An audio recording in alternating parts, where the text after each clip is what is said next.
Cuando mi esposo murió, mi nuera contrató al mejor abogado para quedarse con toda la herencia. Perdí todo: empresa, mansión, dinero. Solo me quedó una cabaña vieja. «Esa choza combina contigo», se burló mi nuera. Un día encontré a un anciano con un perrito temblando de frío. Entonces le regalé la cabaña. Al día siguiente, él me buscó. «No vas a creer lo que encontré debajo de la alfombra». Mi esposo había planeado todo. «Me alegra tenerte aquí.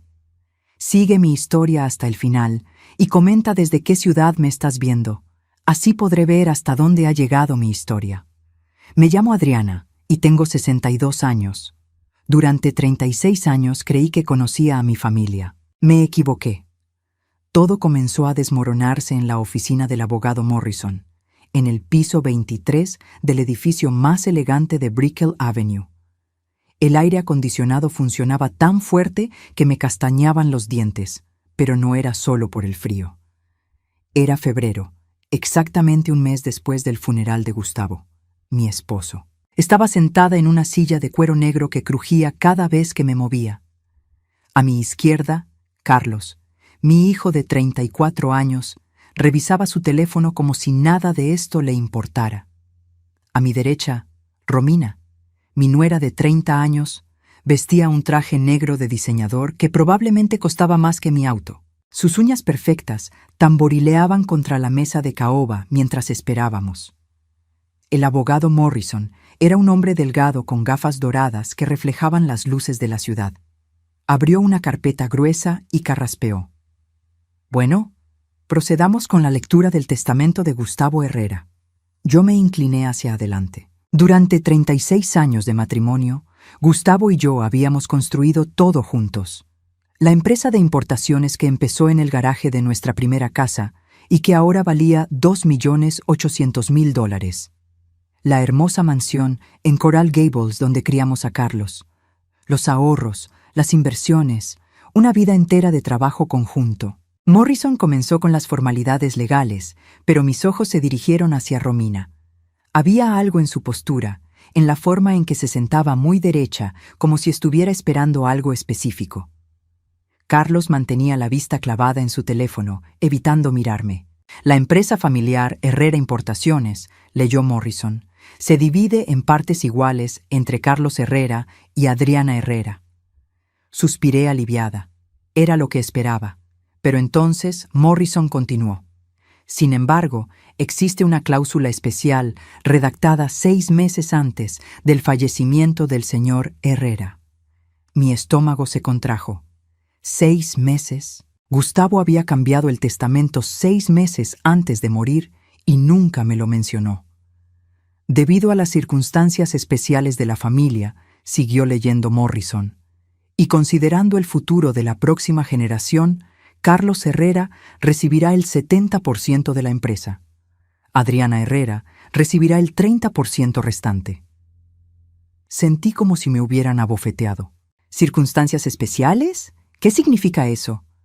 Morrison me miró por encima de sus gafas. Al parecer, su esposo consideró que Carlos, siendo el heredero natural y teniendo una familia joven que mantener.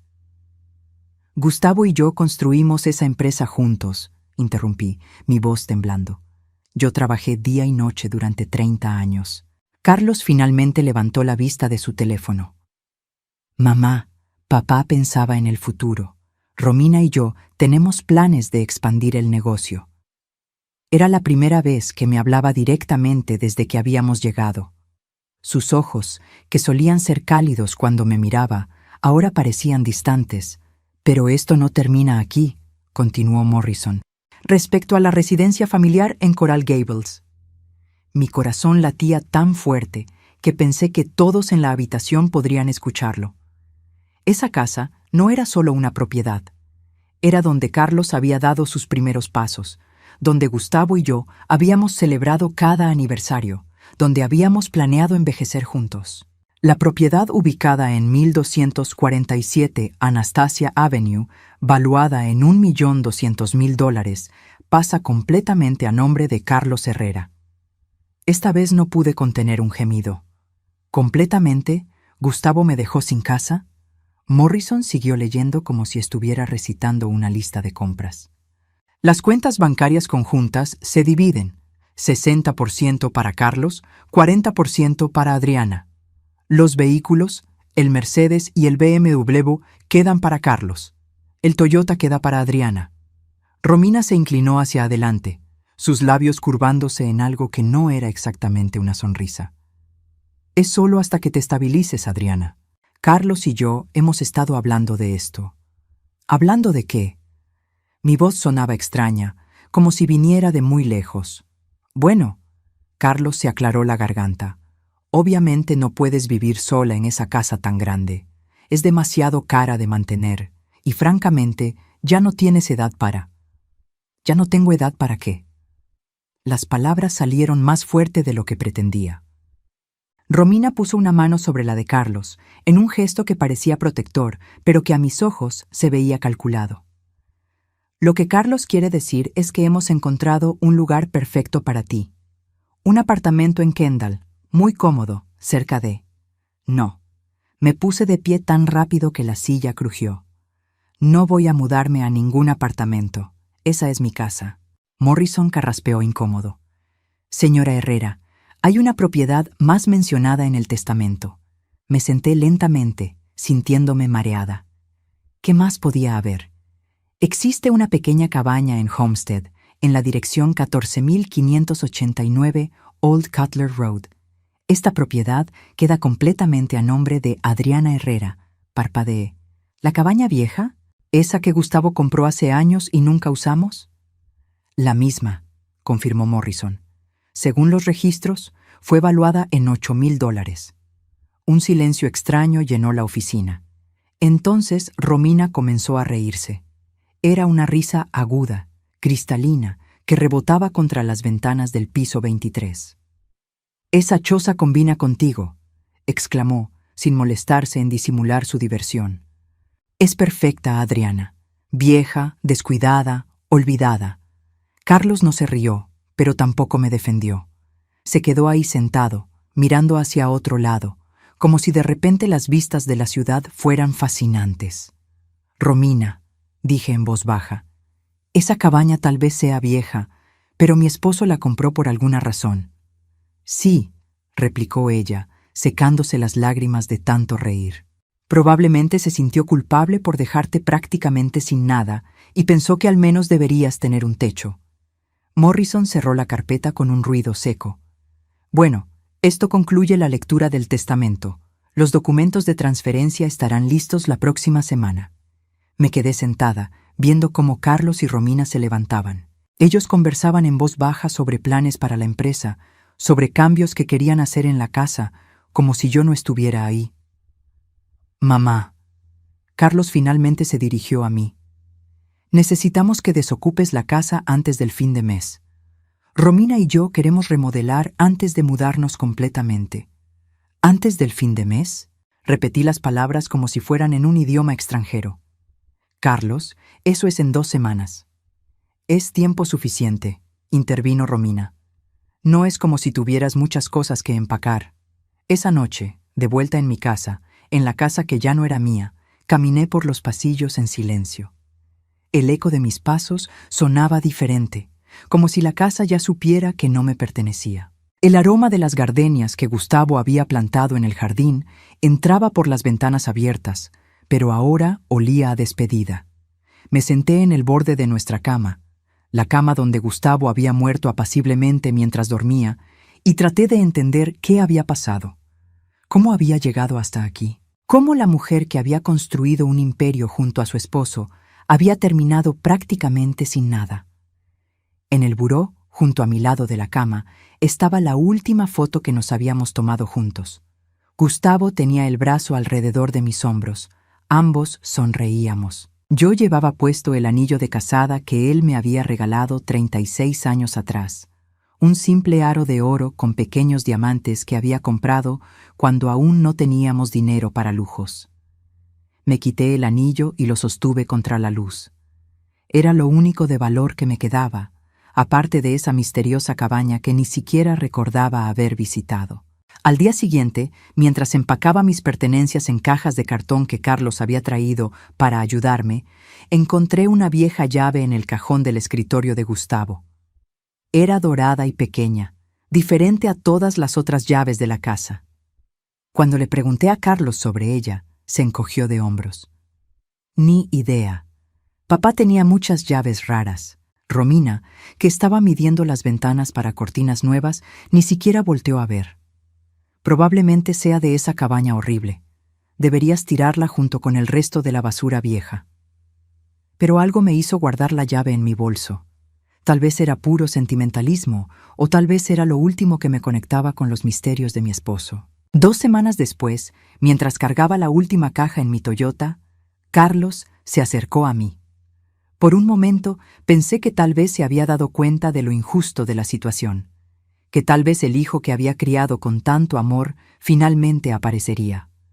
«Mamá», dijo, evitando mi mirada, «esto es por tu propio bien. La cabaña estará bien para ti. Es más tu estilo ahora». Lo miré a los ojos, buscando algún rastro del niño que solía abrazarme cuando tenía pesadillas, del joven que me llamaba cada domingo desde la universidad solo para escuchar mi voz. Pero ese niño ya no estaba ahí. «¿Mi estilo?», pregunté suavemente. Romina apareció en la puerta principal, con una sonrisa triunfante. «Por fin, ya era hora de que te mudaras. Tenemos tantos planes para esta casa». Y entonces me di cuenta de algo que debería haber visto desde hace tiempo. Mi propio hijo había elegido el lado de su esposa sobre el mío. La cabaña era peor de lo que recordaba. Conduje mi Toyota por Old Cutler Road hasta encontrar el número 14.589. El camino de tierra que llevaba hacia la propiedad estaba lleno de baches que hacían temblar todo el auto. Cuando finalmente me detuve frente a la estructura, tuve que tomar aire profundamente antes de salir. La pintura blanca se había descascarado tanto que la madera gris se veía por todas partes, como si la casa tuviera una enfermedad de la piel. El techo de zinc tenía manchas de óxido que parecían lágrimas oscuras corriendo por las mejillas de un anciano. El pequeño porche delantero se inclinaba peligrosamente hacia la izquierda, y las escaleras gemían bajo mi peso cuando subí hacia la puerta. La llave dorada que había encontrado en el escritorio de Gustavo encajó perfectamente en la cerradura. La puerta se abrió con un chirrido que me erizó la piel. El interior olía a humedad y a años de abandono. Mis pasos resonaban en el piso de madera que crujía con cada movimiento. Había apenas 3 habitaciones, una sala pequeña, un dormitorio y una cocina diminuta. Los muebles estaban cubiertos con sábanas blancas que parecían fantasmas esperando ser despertados. En el centro de la sala había una alfombra persa que una vez debió haber sido hermosa. Ahora estaba descolorida, con bordes deshilachados y manchas que hablaban de décadas sin mantenimiento. Pero había algo familiar en ella, como si hubiera pertenecido a otra época de mi vida. Me senté en el único sillón que no estaba cubierto, un viejo reclinable de cuero agrietado, y miré a mi alrededor. Esto era todo lo que me quedaba. 62 años de vida, 36 años de matrimonio, y había terminado en una cabaña de $8,000 que se caía a pedazos. Saqué mi teléfono y marqué el número de Carlos. Sonó 5 veces antes de que contestara. «Mamá, estoy ocupado. ¿Qué necesitas?» «Ya estoy en la cabaña», dije, tratando de mantener mi voz estable. «Carlos, esto es inhabitable. No puedo vivir aquí». Un suspiro pesado vino del otro lado de la línea. «Mamá, no dramatices. Es solo cuestión de limpiar un poco y...» «El techo tiene goteras. La electricidad parece de los años 60 y huele como si algo hubiera muerto aquí. Mira». Su voz se volvió impaciente. «Romina y yo ya gastamos $15,000 en abogados para resolver todo esto del testamento. No tenemos presupuesto para arreglar tu nueva casa también». ¿$15,000 en abogados? ¿Para qué habían necesitado abogados si todo estaba claro en el testamento? «Carlos, ¿por qué necesitaron abogados?» Una pausa larga. «Para asegurarnos de que todo se hiciera correctamente. Papá dejó algunos cabos sueltos en el papeleo». «¿Qué tipo de cabos sueltos?» «Nada importante. Solo. Detalles técnicos. Romina gritó algo en el fondo que no pude entender, pero escuché a Carlos susurrar. Ya voy. Mamá, tengo que colgar. Estamos ocupados con los contratistas. La casa necesita muchas renovaciones. Espera, Carlos. ¿Desde cuándo sabías sobre el testamento? Gustavo te había dicho que... Adiós, mamá. La línea se cortó, dejándome con el silencio de la cabaña y un nudo creciente en el estómago. Cabos sueltos, detalles técnicos. Gustavo era meticuloso con los documentos. Nunca dejaba nada al azar. Durante los siguientes 3 días traté de hacer la cabaña habitable. Limpié años de polvo y telarañas. Revisé la electricidad que milagrosamente funcionaba y sellé las goteras del techo con cinta adhesiva y esperanza. Por las noches me quedaba despierta escuchando los ruidos extraños de la casa. La madera que se contraía, el viento que se colaba por las rendijas, los sonidos de la vida nocturna del campo. El 4.º día, mientras barría el pequeño porche, escuché un gemido débil que venía del parque al otro lado de la calle. Al principio pensé que era un niño llorando, pero cuando me acerqué, vi a un hombre mayor sentado en una banca bajo un árbol de mango. Tenía que tener 70 años o más, con cabello blanco despeinado y ropa que había visto mejores días. Junto a él, acurrucado en una manta vieja, había un perrito pequeño que temblaba de frío. El hombre me vio acercarme y se incorporó ligeramente, como si fuera a levantarse y marcharse. «Disculpe», le dije suavemente. «¿Está bien?» Sus ojos eran azules y claros, pero cansados. «Sí, señora, solo descansando un poco». «¿Es suyo el perrito?» Una sonrisa triste cruzó su rostro. «Sí, se llama Coco. Es todo lo que me queda». El perrito, un pequeño mestizo color café con manchas blancas, me miró con ojos grandes y húmedos. Su cuerpecito temblaba tanto que la manta se movía como si tuviera vida propia. «¿Tienen dónde quedarse esta noche?», pregunté, aunque ya sabía la respuesta. El hombre negó con la cabeza. «El refugio está lleno y no permiten mascotas. Coco y yo nos las arreglamos». Miré hacia la cabaña, luego de vuelta al anciano y su compañero. Por primera vez en semanas, sentí algo además de dolor. Sentí propósito. «¿Cómo se llama usted?», pregunté. «Eduardo Mendoza». «Eduardo, ¿le gustaría pasar la noche en un lugar cálido? Tengo una cabaña aquí al frente y hay espacio suficiente». Sus ojos se agrandaron. «No quiero causarle molestias, señora». «Adriana, y no es molestia. De hecho, sería un favor. La casa está muy silenciosa para una sola persona». Esa noche, mientras Eduardo y Coco se acomodaban en el pequeño dormitorio, yo me quedé en la sala preparando café en la cocina diminuta.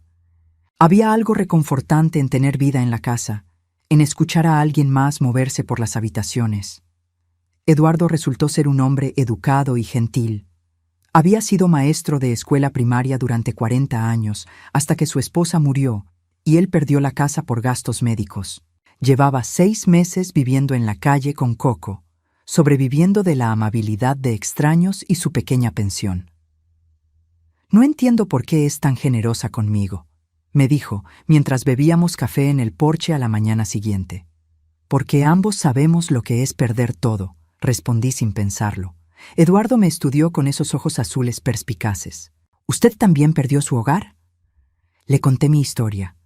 No sé por qué, tal vez porque era más fácil hablar con un extraño que admitir mi dolor a las personas que me conocían.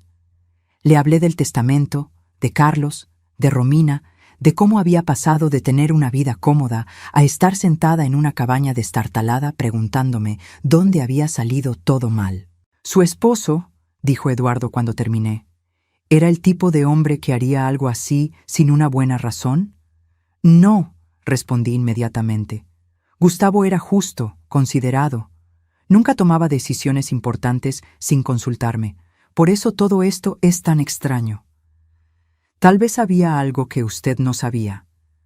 «¿Cómo qué?». Eduardo se encogió de hombros. «Solo digo que los hombres buenos no se vuelven crueles de la noche a la mañana. Especialmente no con las mujeres que aman». Esa tarde, mientras Eduardo jugaba con Coco en el pequeño patio trasero, yo me quedé parada en la puerta mirándolos. Hacía semanas que no había sentido esta sensación de paz, de que tal vez las cosas podrían estar bien. Romina había tenido razón sobre algo.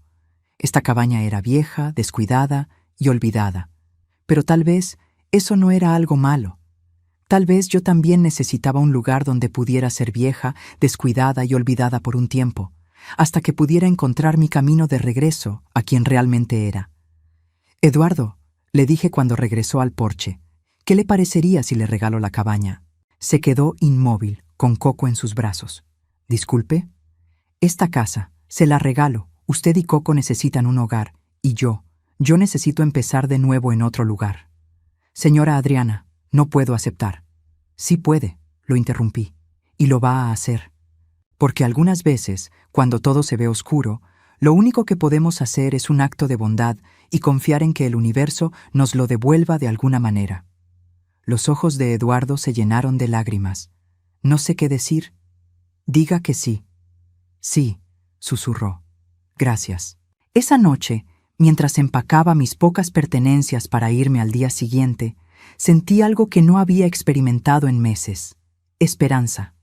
No sabía dónde iba a ir ni cómo iba a sobrevivir con los pocos ahorros que me quedaban, pero sabía que había hecho lo correcto.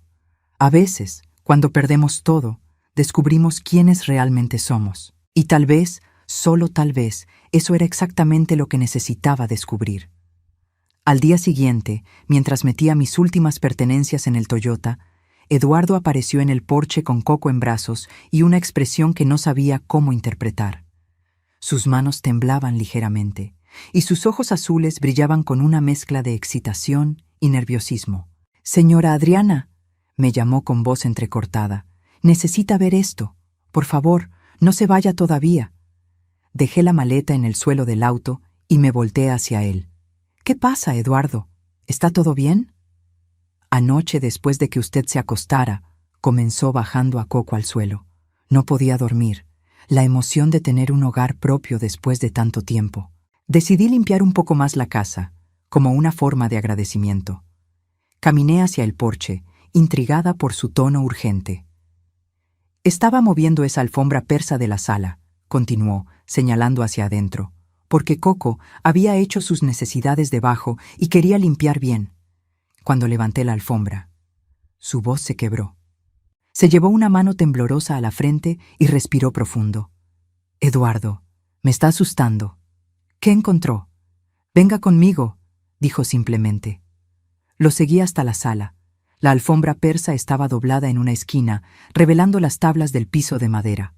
Pero en el centro, donde había estado la alfombra, había algo que me hizo detenerme en seco. Una de las tablas del piso era diferente a las demás. Era más nueva, con un color ligeramente distinto, y tenía pequeñas bisagras en un lado que apenas se notaban a menos que las estuvieras buscando. «Es una puerta secreta», murmuré, arrodillándome para examinarla más de cerca. «Exacto. Y hay algo más». Eduardo se arrodilló junto a mí y señaló una pequeña cerradura dorada incrustada en la madera. «Esta cerradura». Mi corazón comenzó a latir más rápido. Saqué la llave dorada del bolso, esa que había encontrado en el escritorio de Gustavo y que Romina me había dicho que tirara. «¿Cree que...?» Eduardo no terminó la pregunta. Inserté la llave en la cerradura. Encajó perfectamente. Con un clic suave, la cerradura se abrió y la tabla del piso se levantó como la tapa de una caja de música. Debajo había un espacio hueco y dentro de ese espacio un cofre de metal del tamaño de una caja de zapatos. Era de acero pulido, sin rastros de óxido a pesar de los años, como si hubiera estado esperando este momento. «Dios mío», susurré, sintiendo que las piernas me temblaban. Eduardo y yo nos miramos por un momento largo. Coco olfateó el borde del agujero en el piso, moviendo la cola como si él también supiera que habíamos encontrado algo importante. «¿Lo sacamos?», preguntó Eduardo suavemente. Asentí sin confiar en mi voz. Entre los dos levantamos el cofre. Era más pesado de lo que esperaba, y cuando lo movimos, algo sonó adentro como papeles moviéndose. Lo colocamos sobre la mesa pequeña de la sala. En la tapa había una placa dorada con una inscripción grabada: Para mi amada Adriana, el amor verdadero encuentra la manera. Gustavo. Las lágrimas comenzaron a brotar antes de que pudiera detenerlas. Eduardo puso una mano reconfortante en mi hombro. Su esposo sabía que usted vendría aquí, dijo gentilmente. ¿Pero cómo? Él nunca me habló de esta cabaña, nunca mencionó. Mi voz se quebró. Tal vez porque sabía que tenía que protegerla de algo. El cofre tenía otra cerradura pequeña, pero esta vez no necesitaba llave. Era una cerradura de combinación con 4 números. Miré los dígitos en blanco, tratando de pensar qué números habrían sido importantes para Gustavo. Probé nuestra fecha de aniversario, 1207, nada. Probé su cumpleaños, 0815, nada. Entonces se me ocurrió algo. El día que nos conocimos. Gustavo siempre decía que ese había sido el día más importante de su vida. 22 de marzo de 1985. Marqué 2203. El cofre se abrió con un clic satisfactorio. Adentro, cuidadosamente organizados, había varios sobres de papel grueso, algunos documentos oficiales y en la parte superior una carta con mi nombre escrito en la caligrafía familiar de Gustavo. Con manos temblorosas, tomé la carta y la abrí. La letra de Gustavo llenaba 2 páginas completas. Mi querida Adriana, comenzaba. Si estás leyendo esto, significa que has encontrado mi regalo final para ti, y también significa que mis temores sobre nuestra familia se han hecho realidad. Eduardo se alejó discretamente hacia la cocina, dándome privacidad, pero yo le hice una seña de que se quedara. No, por favor. Usted me ayudó a encontrar esto. Puede quedarse. Continué leyendo en voz alta, mi voz temblando. Durante los últimos años he estado observando cambios en Carlos que me preocupan profundamente. Su matrimonio con Romina ha traído consigo una ambición que no reconozco en nuestro hijo. He notado las miradas que ella me da cuando piensa que no estoy viendo, las conversaciones que se detienen abruptamente cuando entro a una habitación. Hice una pausa, sintiendo un nudo en la garganta. ¿Gustavo sabía? Eduardo se sentó frente a mí. Continué leyendo. Hace 6 meses, escuché por casualidad una conversación entre Carlos y Romina. Estaban planeando algo relacionado con mi testamento, algo que te dejaría en una posición vulnerable. Hablaban de abogados, de estrategias legales, de cómo asegurar que la mayor parte de nuestra fortuna quedara en sus manos. La sangre se me heló en las venas. Los $15,000 en abogados que Carlos había mencionado, los cabos sueltos del testamento. Todo comenzaba a tener sentido. Por eso cambié el testamento, mi amor, no para castigarte, sino para protegerte. El testamento que leyeron en la oficina del abogado Morrison es real, pero incompleto. Es solo la primera parte de mi plan. Eduardo se inclinó hacia adelante. ¿Primera parte? Seguí leyendo. Sabía que Romina se burlaría de la cabaña, que la vería como un insulto final. Sabía que Carlos estaría demasiado avergonzado para visitarla jamás. Era el escondite perfecto para lo que realmente quería dejarte. Mis manos temblaban tanto que tuve que dejar la carta sobre la mesa para poder continuar leyendo. En los otros sobres encontrarás documentos que prueban la existencia de cuentas bancarias que abrí secretamente durante los últimos 10 años. Cada vez que la empresa tenía un mes especialmente bueno, transfería una parte de las ganancias a estas cuentas. También encontrarás escrituras de propiedades que compré a tu nombre sin que lo supieras. Eduardo silbó suavemente. Su esposo era un hombre muy inteligente. Adriana, continuaba la carta, el patrimonio que ellos creen haber heredado representa apenas 1/3 de lo que realmente construimos juntos. Lo que está en este cofre es tu verdadero legado. $7,200,000 en cuentas bancarias, más 3 propiedades comerciales en Miami que generan ingresos mensuales de $15,000. Dejé caer la carta. $7,200,000. Había pasado 3 semanas sintiendo lástima de mí misma, creyendo que estaba arruinada, cuando en realidad Era más rica de lo que nunca había imaginado. No puede ser real, murmuré. Eduardo recogió la carta y continuó leyendo donde yo me había quedado. Si están leyendo esto juntos, significa que has encontrado a Eduardo o a alguien como él. Sabía que tu corazón generoso te llevaría a ayudar a alguien necesitado y sabía que esa persona, movida por la gratitud, te ayudaría a encontrar este tesoro. El amor y la bondad siempre encuentran la manera de ser recompensados. Eduardo y yo nos miramos con asombro. Era como si Gustavo hubiera orquestado todo, incluso nuestro encuentro. Hay más, continuó Eduardo leyendo. Los documentos en los otros sobres incluyen evidencias de las conversaciones que escuché entre Carlos y Romina. Grabaciones de audio, copias de mensajes de texto, pruebas de que ellos manipularon el proceso legal para asegurar su resultado deseado. Tienes en tus manos todo lo que necesitas para revertir el testamento si decides hacerlo. Mi mente trabajaba rápidamente. Las grabaciones, las pruebas. Gustavo había estado documentando todo. Pero, seguía la carta, también tienes algo más valioso, tu libertad. Ya no tienes que depender de personas que no te valoran. Ya no tienes que mendigar amor de quienes han elegido la codicia sobre la familia.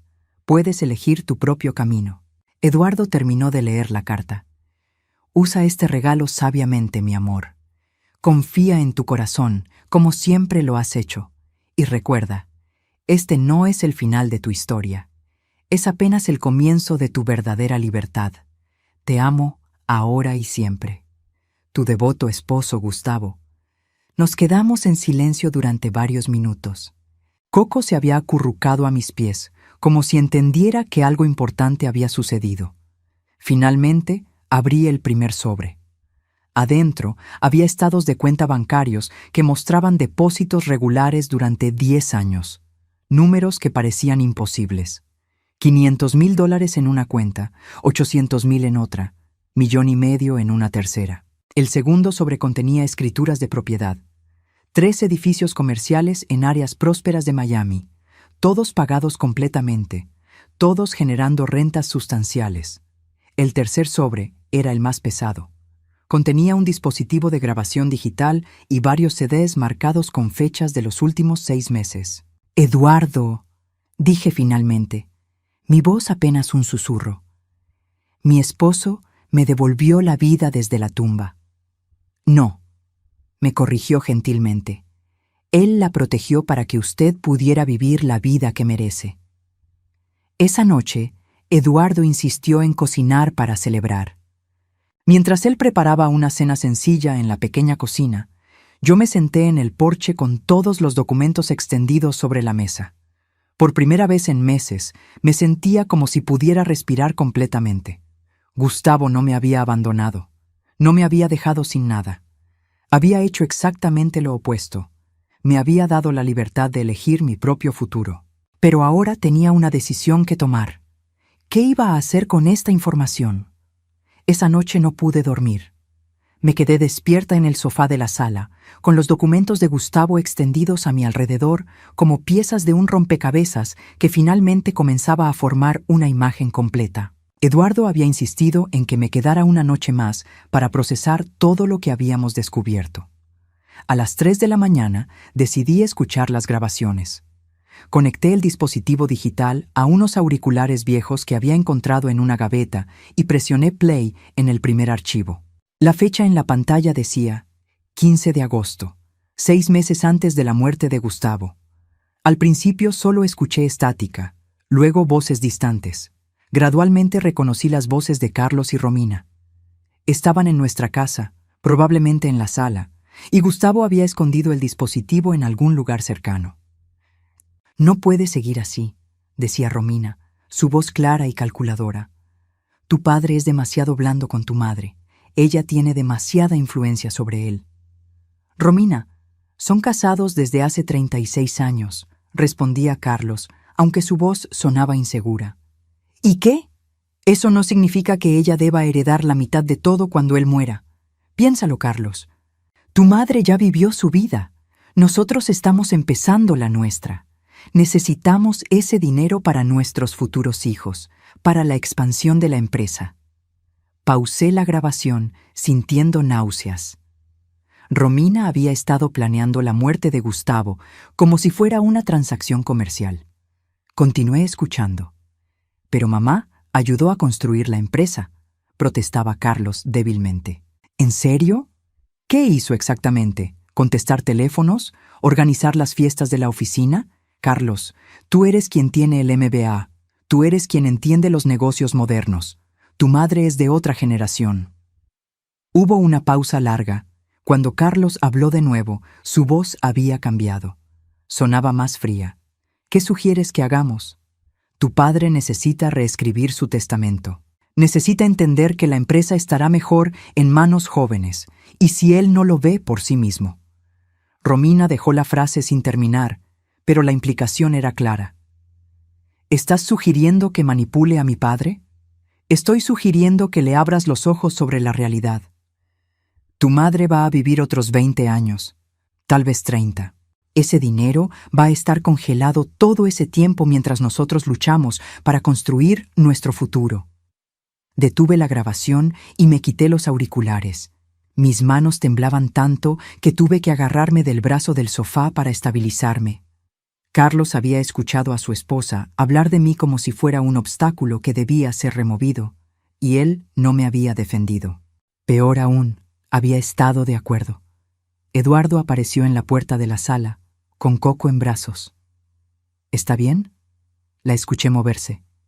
Eduardo, dije con voz temblorosa, ¿alguna vez ha descubierto que las personas que ama son completamente diferentes de quienes pensaba que eran?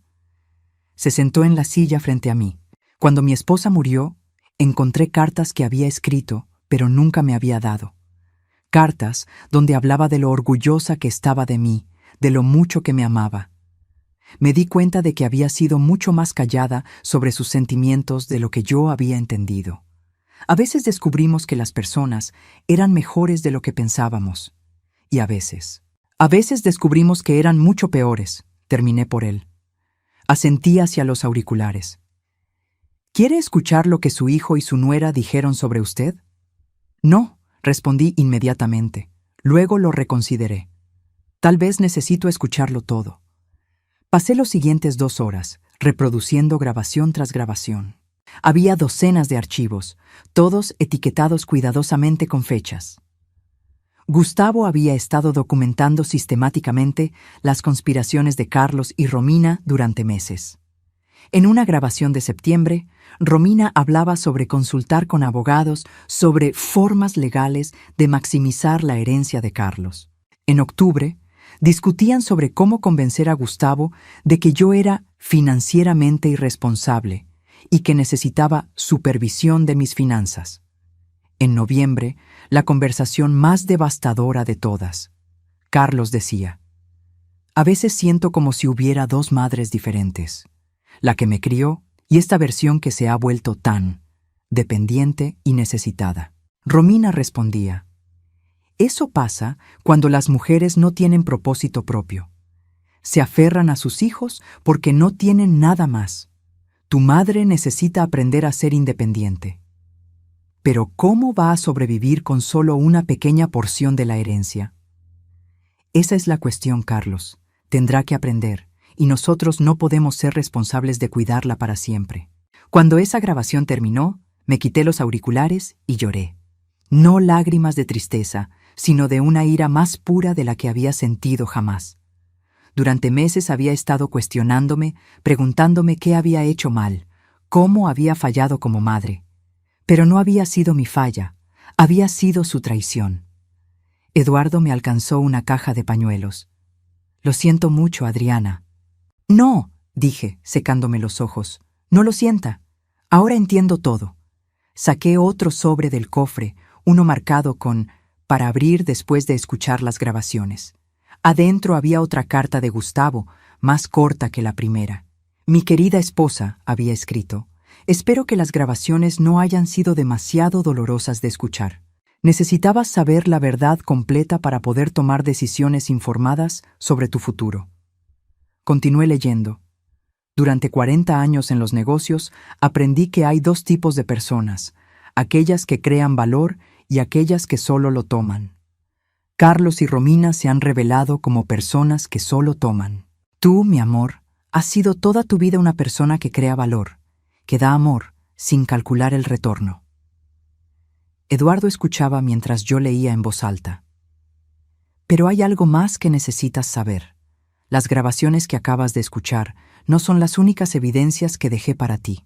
En el Banco Central Trust de Miami, en la caja de seguridad número 1457, hay documentos adicionales. Miré a Eduardo. Más documentos. La llave está pegada con cinta adhesiva bajo el cajón inferior del escritorio de esta cabaña. En esa caja de seguridad encontrarás copias de todos los documentos legales necesarios para revertir el testamento si decides hacerlo. También hay evidencia de que Romina consulted con el abogado Morrison antes de mi muerte. Evidencia de que el proceso del testamento fue manipulado desde el principio. Mi corazón comenzó a latir más rápido. Morrison, el abogado que había leído el testamento con tanta frialdad, había estado trabajando con Romina desde el principio. Pero, Adriana, continuaba la carta, la decisión de qué hacer con esta información es completamente tuya. Puedes usarla para recuperar lo que es legalmente tuyo, o puedes simplemente caminar hacia tu nueva vida sabiendo que ya tienes más de lo que necesitas para ser feliz. La justicia no siempre requiere confrontación. Eduardo se inclinó hacia adelante. ¿Qué más dice? Lo que sí espero es que uses tu nueva libertad para encontrar la felicidad que mereces. Encuentra personas que te valoren por quien eres, no por lo que puedes darles. Encuentra un propósito que te llene el corazón y por favor, no desperdicies ni un solo día más sintiendo lástima por personas que eligieron la codicia sobre el amor. La carta terminaba con PS. El señor Eduardo Mendoza que encontraste no es un encuentro casual. Investigué su historia después de verlo en el parque durante mis caminatas matutinas. Es un hombre bueno que ha tenido mala suerte. Tu bondad hacia él fue predicha y es parte de mi regalo para ambos. Eduardo y yo nos miramos con asombro. ¿Gustavo sabía sobre Eduardo antes de morir?, murmuré. Eduardo se quedó callado por un momento largo. Su esposo me vio en el parque algunas veces. Una mañana, hace como 3 meses, se acercó y me dio $50. Dijo que no era caridad, sino una inversión en el futuro. No entendí qué quiso decir. Las lágrimas comenzaron a fluir nuevamente, pero esta vez eran lágrimas de gratitud.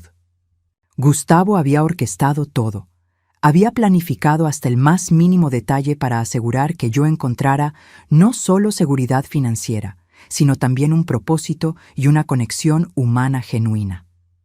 Eduardo, dije finalmente, creo que Gustavo nos unió por una razón. ¿Cuál cree que era esa razón? Miré todos los documentos esparcidos, luego hacia la cabaña que ahora era su hogar, luego hacia él, este hombre gentil que había aparecido en mi momento más oscuro. Creo que él sabía que ambos necesitábamos recordar que todavía existe la bondad en el mundo. Y creo que sabía que yo iba a necesitar un amigo cuando finalmente descubriera la verdad sobre mi familia. Esa mañana, mientras Eduardo preparaba café, yo tomé una decisión. No iba a usar las evidencias para venganza. No iba a confrontar a Carlos y Romina. No iba a exponerlos públicamente. No iba a luchar por la empresa o la casa que ya no quería. En cambio, iba a hacer exactamente lo que Gustavo había esperado. Iba a usar mi nueva libertad para construir una vida que realmente valiera la pena vivir. Pero primero, tenía una llamada que hacer. La llamada que hice esa mañana no fue a Carlos ni a Romina. Fue a la oficina del Banco Central Trust de Miami. «Buenos días», dije cuando contestó la recepcionista. «Necesito acceder a mi caja de seguridad. El número es 1457. «Por supuesto, señora. ¿Su nombre?» «Adriana Herrera». Hubo una pausa. «Señora Herrera, tengo aquí una nota en su archivo que dice que usted podría venir en algún momento en los próximos meses. Su esposo dejó instrucciones muy específicas».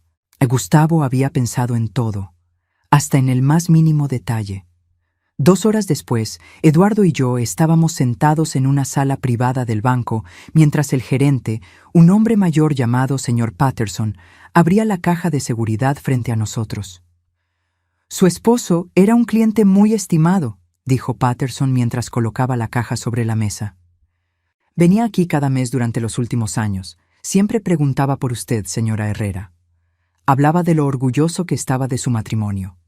Dentro de la caja había exactamente lo que Gustavo había prometido: documentos legales perfectamente organizados, evidencias adicionales de la manipulación y algo que no esperaba: un sobre dirigido a mí con instrucciones de abrirlo solo después de encontrar la caja. Eduardo se quedó callado mientras yo abría el sobre. Adentro había otra carta de Gustavo, pero esta era diferente. Su letra se veía más temblorosa, como si la hubiera escrito cuando ya estaba muy enfermo. Mi amada Adriana, comenzaba. Si estás leyendo esto, significa que has seguido todo el camino que diseñé para ti. Espero que haya sido un viaje de descubrimiento, no solo sobre la verdad de nuestra familia, sino sobre tu propia fortaleza. Hice una pausa para secarme las lágrimas que habían comenzado a formar. Ahora tienes en tus manos todo lo que necesitas para recuperar legalmente todo lo que te pertenece. Tienes evidencia suficiente para enviar a Romina y posiblemente a Carlos a la cárcel por fraude. Tienes el poder de destruir sus reputaciones, de quitarles todo lo que creían haber ganado con su traición. Eduardo se inclinó hacia adelante. Pero, continué leyendo, pero conocí a mi esposa durante 36 años. Sé que tu corazón no está hecho para la venganza destructiva. Está hecho para algo mucho más poderoso, para la creación de belleza en medio del dolor, para encontrar propósito en medio de la pérdida. La carta continuaba con detalles específicos sobre cada una de las cuentas bancarias secretas, cada propiedad, cada inversión. Gustavo había creado un imperio financiero en silencio, protegiéndome de una traición que él había visto venir mucho antes que yo. Las 3 propiedades comerciales que posees, explicaba, generan suficiente ingreso mensual para que nunca tengas que preocuparte por dinero otra vez. Los edificios están en zonas que seguirán creciendo en valor. Los inquilinos son empresas establecidas con contratos a largo plazo. Me detuve en la cifra que seguía: $15,000 mensuales en ingresos de renta. Más dinero del que Carlos ganaba en su trabajo. Pero, continuaba la carta, hay algo más importante que el dinero. En el sobre marcado Futuro encontrarás información sobre una fundación que establecí en secreto.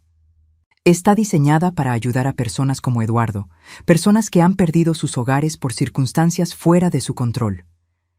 Eduardo levantó la vista, sorprendido. Busqué el sobre marcado Futuro y lo abrí. Adentro había documentos de incorporación para una fundación llamada Segundas Oportunidades, junto con una cuenta bancaria separada que contenía $500,000 específicamente destinados para operaciones de la fundación. Si decides aceptar el rol de directora de esta fundación, leía, tendrás un propósito que dará significado a todos los años que te quedan. Pero más importante, tendrás una forma de transformar tu dolor en esperanza para otros.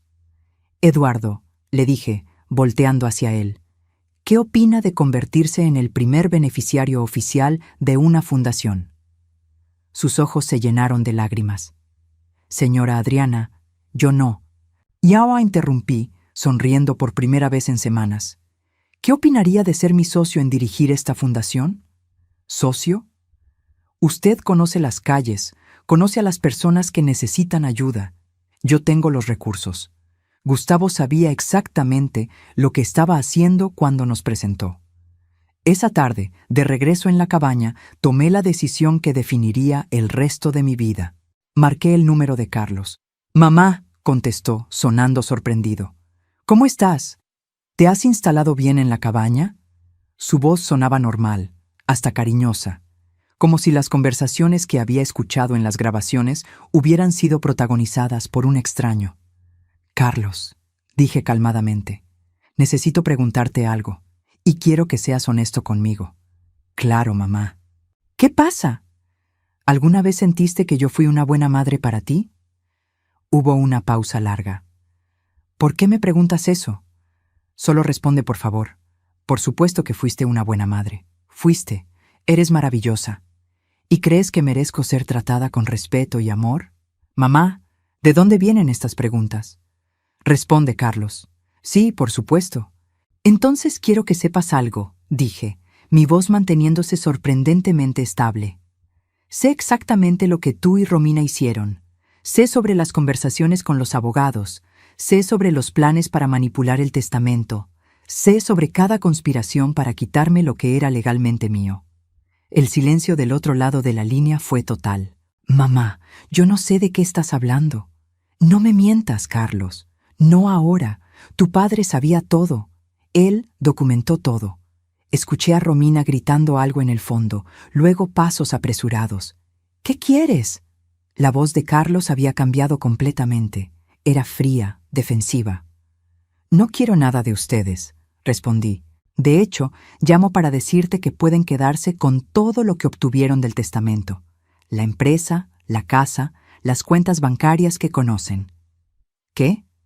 No voy a pelear por esas cosas. No voy a usar las evidencias que tengo para exponerlos o demandarlos. Pueden quedarse con todo. Carlos tartamudeó del otro lado. ¿Por qué? Porque descubrí algo que ustedes nunca van a tener, dije suavemente. Descubrí que puedo ser feliz sin ustedes. Colgué antes de que pudiera responder. Eduardo, que había estado sentado en silencio durante toda la llamada, me miró con admiración. Eso fue increíblemente fuerte. No, respondí, sintiéndome más liviana que en meses. Eso fue libertad. Esa noche, mientras Eduardo y Coco dormían en el dormitorio, yo me quedé despierta en la sala, planeando mi futuro. Había tomado una decisión que habría parecido imposible semanas atrás. Iba a dejar que Carlos y Romina vivieran con las consecuencias de sus elecciones sin intervención mía. La empresa que ellos habían heredado tenía problemas que Gustavo me había mencionado en sus últimos meses. Competencia feroz, clientes insatisfechos, deudas ocultas que yo conocía, pero ellos no. Sin mi experiencia y sin las conexiones que había cultivado durante 30 años, la empresa probablemente fallaría en 2 años. La casa en Coral Gables requería reparaciones constantes y costosas que yo siempre había manejado discretamente. Los gastos de mantenimiento solos probablemente los abrumarían, y las cuentas bancarias que ellos conocían contenían apenas una fracción del patrimonio real. En otras palabras, habían luchado tan duro por obtener las migajas que no se habían dado cuenta de que el banquete real estaba en otro lugar. Pero la justicia más dulce de todas era que yo había encontrado algo que el dinero no podía comprar: paz interior. Ya no me despertaba cada mañana preguntándome por qué mi familia no me amaba. Sabía la respuesta. Ellos habían elegido el amor al dinero sobre el amor humano, y yo había elegido algo completamente diferente. Al día siguiente, Eduardo y yo comenzamos a planificar oficialmente la Fundación Segundas Oportunidades.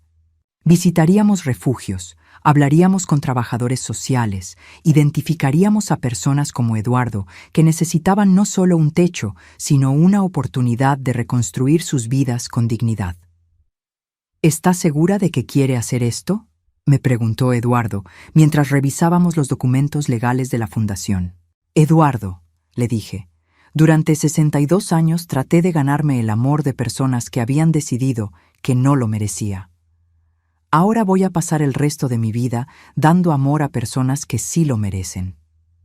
Él sonrió, esa sonrisa gentil que había llegado a asociar con la bondad genuina. Su esposo era un hombre muy sabio.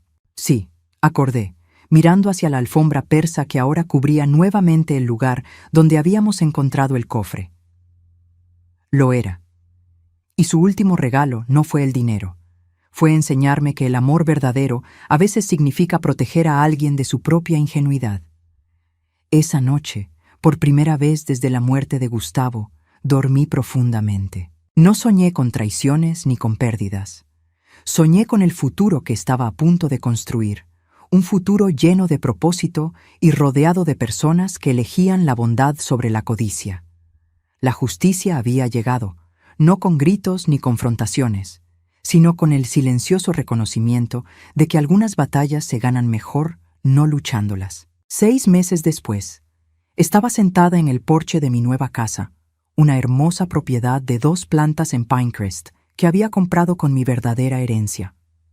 No era tan grande como la mansión en Coral Gables, pero era mía, completamente mía, y cada rincón reflejaba mis gustos reales, no los compromisos que había hecho durante años de matrimonio. Eduardo vivía en la casa de huéspedes que habíamos construido en el patio trasero. Él había insistido en pagar renta y yo había insistido en que su trabajo como codirector de la Fundación Segundas Oportunidades era más que suficiente pago.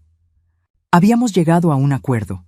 Él pagaría $100 mensuales, una suma que me hacía reír porque él no sabía que yo inmediatamente transfería ese dinero a una cuenta de ahorros a su nombre.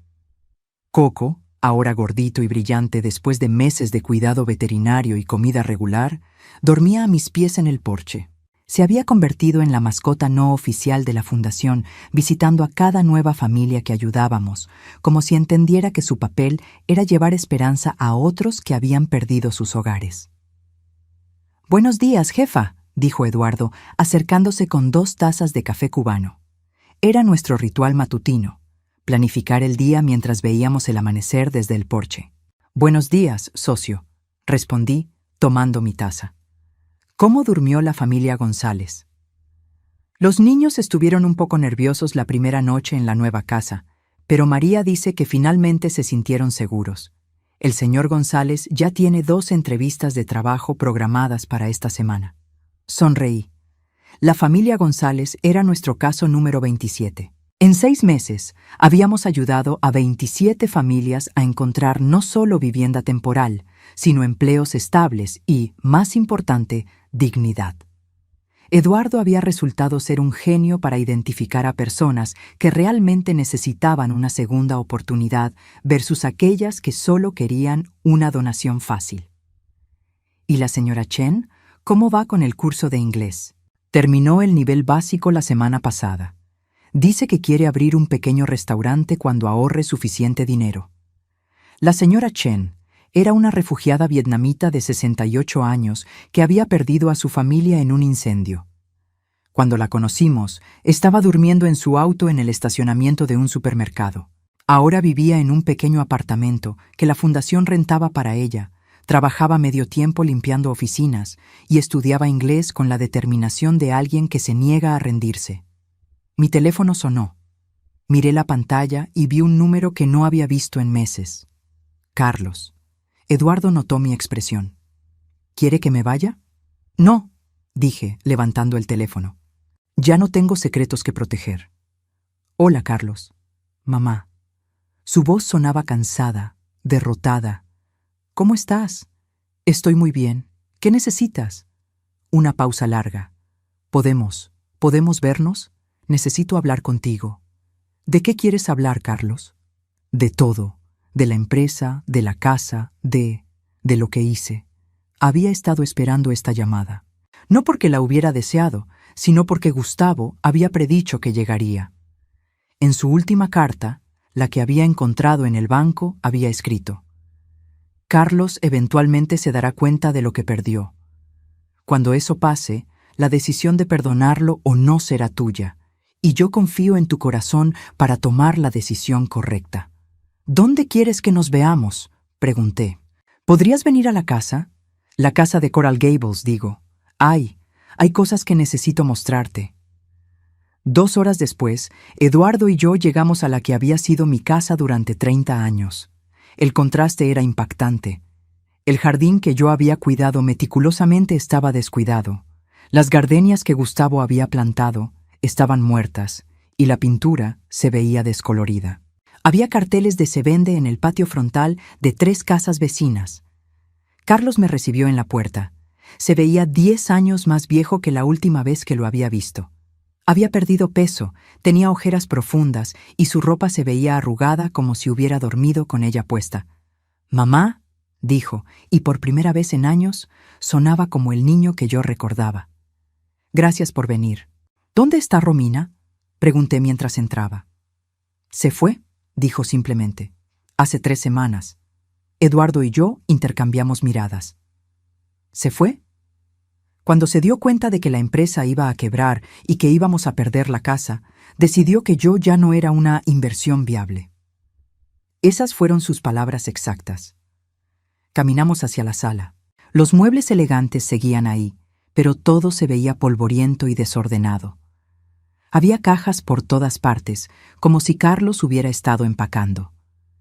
Se llevó todo lo que pudo vender, continuó, su voz quebrada. Las joyas, las obras de arte, incluso los platos buenos. Dejó una carta diciendo que había encontrado a alguien que podía darle la vida que merecía. Me senté en el sofá donde había pasado tantas tardes leyendo, donde había acurrucado a Carlos cuando era niño y tenía pesadillas. Ahora él se sentó frente a mí como un extraño, pero un extraño quebrado.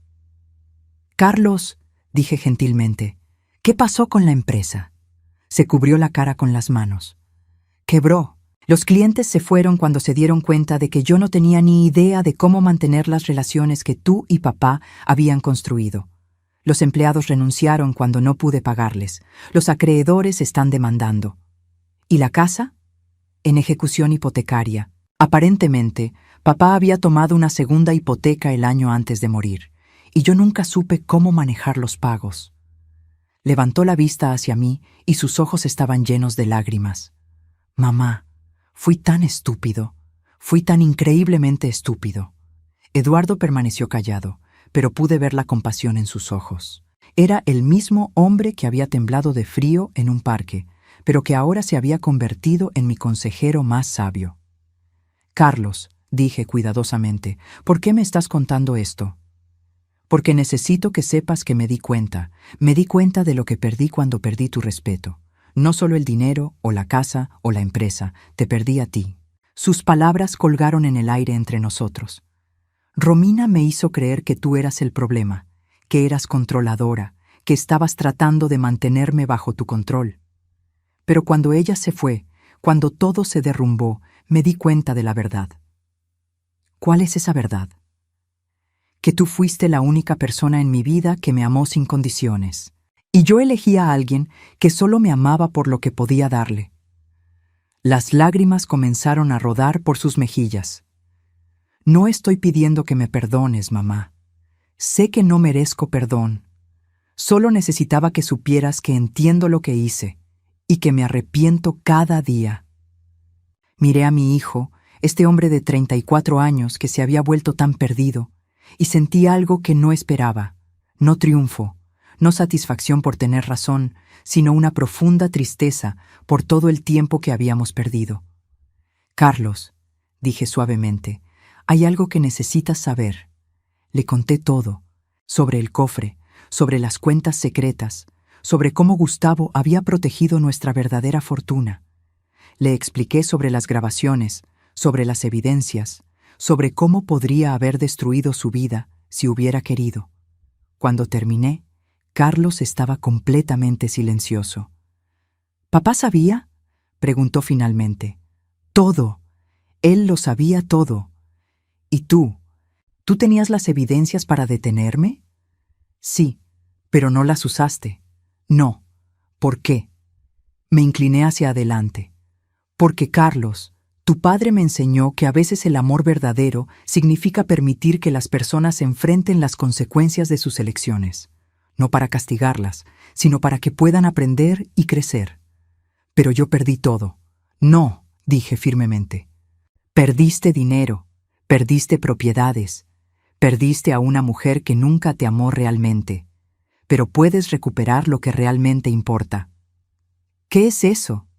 «Tu integridad, tu capacidad de amar genuinamente, tu oportunidad de convertirte en el hombre que tu padre y yo sabíamos que podrías ser». Eduardo habló por primera vez. «La fundación siempre necesita voluntarios». Carlos lo miró, confundido. «¿Fundación?». Le expliqué sobre segundas oportunidades, sobre las familias que habíamos ayudado, sobre el propósito que había encontrado en servir a otros. «Si realmente quieres una segunda oportunidad», dije, «no te la va a dar el dinero o una nueva mujer o un nuevo trabajo. Te la vas a dar a ti mismo, haciendo el trabajo de reparar el daño que has causado. ¿Cómo? Aprendiendo a servir en lugar de ser servido, aprendiendo a dar sin calcular qué vas a recibir a cambio. Carlos se quedó callado por un tiempo largo. Finalmente preguntó, ¿hay espacio para mí en la fundación? Miré a Eduardo, quien asintió casi imperceptiblemente. Hay espacio, dije, pero no como director ni como jefe, como voluntario, como alguien que necesita aprender qué significa el trabajo honesto. Acepto, dijo inmediatamente. Carlos, agregué, esto no significa que todo vuelve a ser como antes. Tal vez nunca volveremos a ser como antes. Pero significa que puedes comenzar el proceso de convertirte en alguien de quien yo pueda estar orgullosa otra vez. 6 meses después, Carlos estaba en mi porche, también tomando café matutino, pero no como mi hijo mimado, sino como alguien que había aprendido el valor del trabajo duro y la humildad. Había ayudado a construir 3 casas para familias sin hogar, había aprendido plomería básica y carpintería, y había comenzado a dirigir clases de alfabetización financiera para los beneficiarios de la fundación. Romina nunca había regresado, y Carlos nunca había preguntado por ella. ¿Sabes qué? Dijo una mañana mientras mirábamos a Eduardo enseñar a un grupo de niños a cuidar un pequeño jardín que habíamos plantado. Creo que papá sabía exactamente lo que iba a pasar. ¿Cómo así? Creo que sabía que yo necesitaba perderlo todo para encontrarme a mí mismo, y creo que sabía que tú necesitabas alejarte de nosotros para descubrir que eras fuerte por ti misma. Miré a mi hijo, este hombre que había crecido tanto en tan poco tiempo, y sentí algo que no había esperado volver a sentir: orgullo maternal. ¿Y sabes qué más creo? Continuó. ¿Qué? Creo que el verdadero legado que papá nos dejó no fue el dinero. Fue la oportunidad de convertirnos en las mejores versiones de nosotros mismos. Esa tarde, sola en mi estudio, saqué la última carta que Gustavo había dejado para mí, una que había encontrado en mi antiguo dormitorio cuando finalmente regresé a recoger algunas cosas personales de la casa antes de que la vendieran. Mi querida Adriana, había escrito, si estás leyendo esta carta, significa que Carlos ha encontrado su camino de regreso a ti. Significan que tanto él como tú han aprendido las lecciones que necesitaban aprender. La carta continuaba. Nunca dudé de que encontrarías tu fortaleza. Nunca dudé de que crearías una vida hermosa para ti misma. Y nunca dudé de que, cuando llegara el momento, tendrías el corazón suficientemente grande para darle a nuestro hijo una segunda oportunidad. Las lágrimas corrían por mis mejillas mientras leía las últimas líneas. El amor que construimos durante 36 años no murió conmigo, mi amor. Se transformó en sabiduría, en fortaleza, en compasión. Vive en cada vida que tocas, en cada familia que ayudas, en cada momento de paz que encuentras. Ese es el verdadero legado escondido. El amor nunca muere, solo encuentra nuevas formas de manifestarse. Te amo ahora y siempre. Gustavo. Doblé la carta cuidadosamente y la coloqué en el cajón de mi escritorio, junto al anillo de casada que había decidido seguir usando. No como símbolo de un pasado perdido, sino como recordatorio de un amor que había sido tan profundo que siguió protegiéndome incluso después de la muerte. Esa noche, durante la cena familiar semanal que Eduardo, Carlos y yo habíamos comenzado a compartir, Carlos hizo una pregunta que me tomó por sorpresa. «Mamá, ¿eres feliz?» Miré alrededor de la mesa. Eduardo, el hombre que había llegado a ser como un hermano mayor y consejero. Carlos, el hijo que había perdido y encontrado de nuevo. Coco, durmiendo pacíficamente bajo la mesa. Y las fotos en las paredes de todas las familias que habíamos ayudado a través de la fundación. Sí, respondí, y era la primera vez en años que podía decir esa palabra con completa honestidad. Soy feliz. ¿Incluso después de todo lo que pasaste? Especialmente después de todo lo que pasé, corregí, porque todo lo que pasé me llevó exactamente donde necesitaba estar. Esa noche, mientras me preparaba para dormir, Miré por la ventana de mi dormitorio hacia el jardín donde Eduardo había plantado gardenias nuevas, como las que Gustavo había cultivado en la vieja casa. Habían pasado 2 años desde la humillación en la oficina del abogado Morrison. 2 años desde que me sentí como si hubiera perdido todo. Ahora me daba cuenta de que no había perdido nada importante. Había ganado algo mucho más valioso: la certeza de quién era yo realmente, la libertad de vivir sin culpa o manipulación, y la tranquilidad de saber que el amor verdadero nunca muere, solo encuentra nuevas formas de brillar. El legado que Gustavo me había dejado no era el dinero escondido en cuentas secretas. Era la confianza en mi propia bondad, la fuerza para elegir la compasión sobre la amargura y la sabiduría para entender que algunas veces perder todo es la única forma de ganar lo que realmente importa. Y mientras me quedaba dormida, rodeada de la paz que había construido con mis propias manos, sabía que Gustavo estaría orgulloso de la mujer en la que me había convertido. No la esposa que había sido, sino la persona completa y libre que siempre había estado destinada a ser.